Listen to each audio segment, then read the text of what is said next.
Hello guys, welcome back to my channel. So it's Choma back again. Sincerely, I want to thank you all. You guys have been wonderful. Thank you for your likes. Thank you for your comments. Thank you for your subscriptions. Oh God, you guys are so great. Thank you so much. I really appreciate you. Don't know how much this means to me.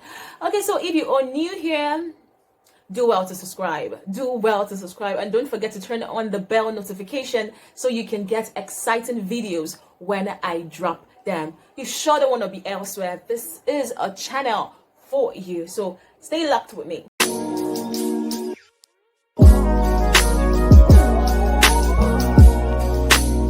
Majority of the times, rape is, or it comes from a familiar face.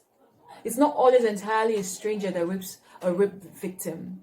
It comes from those who they are comfortable with, those who we actually feel, are very close to the family, those who we hold in high esteem. It could be that young man or that friend you go to his house and feel very comfortable at. Very comfortable at. Or it could be a father, a stepfather, a cousin. What I'm trying to say is, it's always, majority of the times, it's always from a familiar face. It's not entirely a thing for strangers. It's not entirely from the strangers, as we all say. Sincerely, there are a lot of misconceptions out there.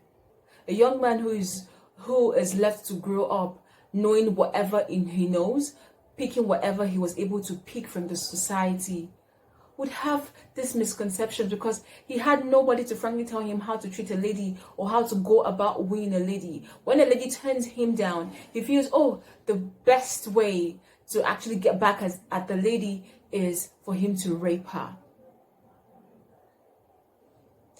Young men these days cannot properly deal with rejection.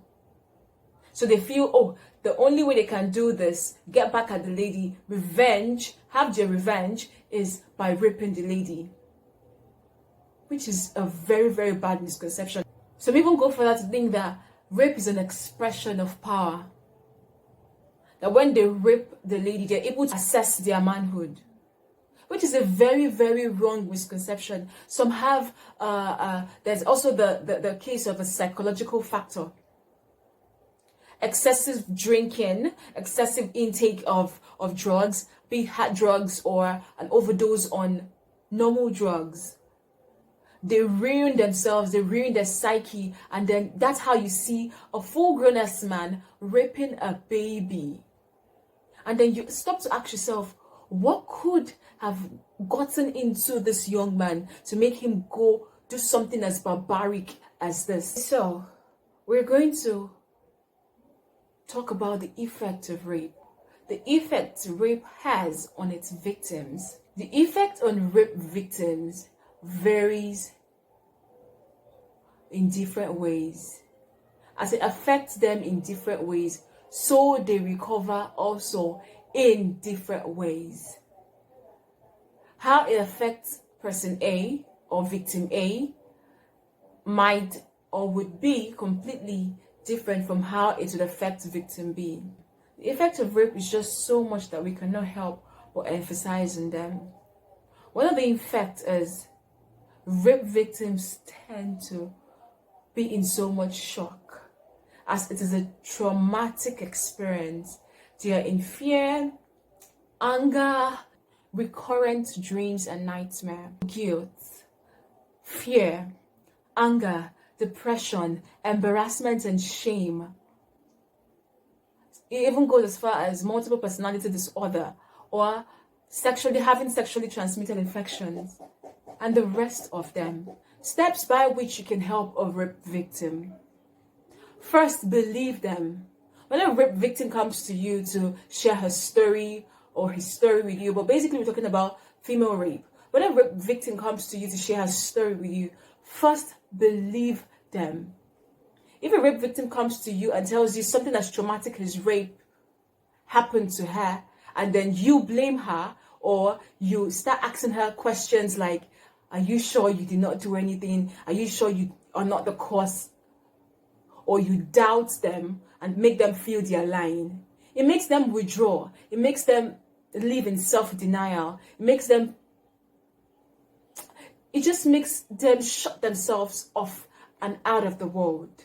So please make sure you believe a rape victim when she comes to you to complain or to tell her story. Do not blame. The second step you can take is provide or suggest professional help.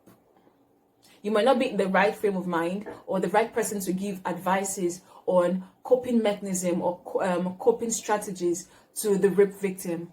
You can provide professional help or suggest professional help to the rape victim. Because as traumatic as it is, if a rape victim doesn't come out of it, it mars her entire life. It disrupts her whole being. Offer unconditional support. Offer unconditional support. A lot of rape victims tend to keep their mouths sealed.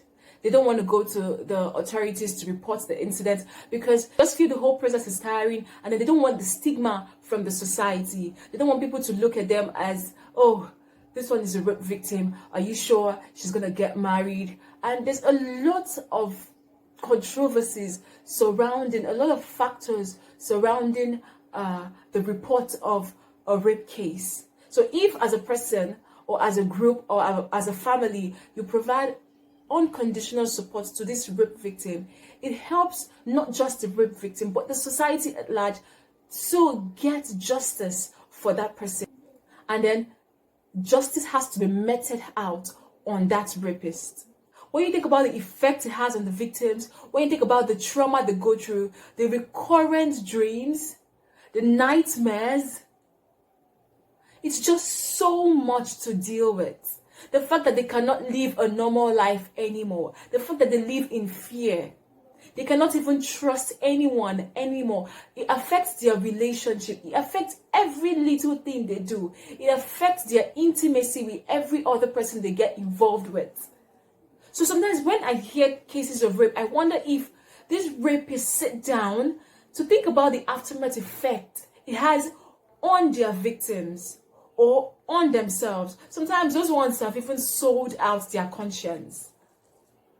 But sincerely, before you think about raping someone, or before you think about judging someone who was raped, think about what that person is going to go through. Think about what the person has been through.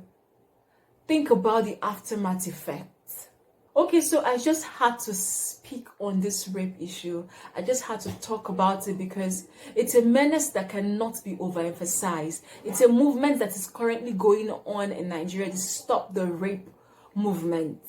I felt in my own little way I could actually contribute to this whole movement thing. Rape is bad. Say no to rape. Seek consensual sex. Avoid rape. So that would be it. I hope you've been able to pick a thing or two from what I have said. In your own little way, as a person, as an individual, try and sensitize people because a lot of people are still living with so much misconceptions. There's a lot to unlearn, a lot to relearn.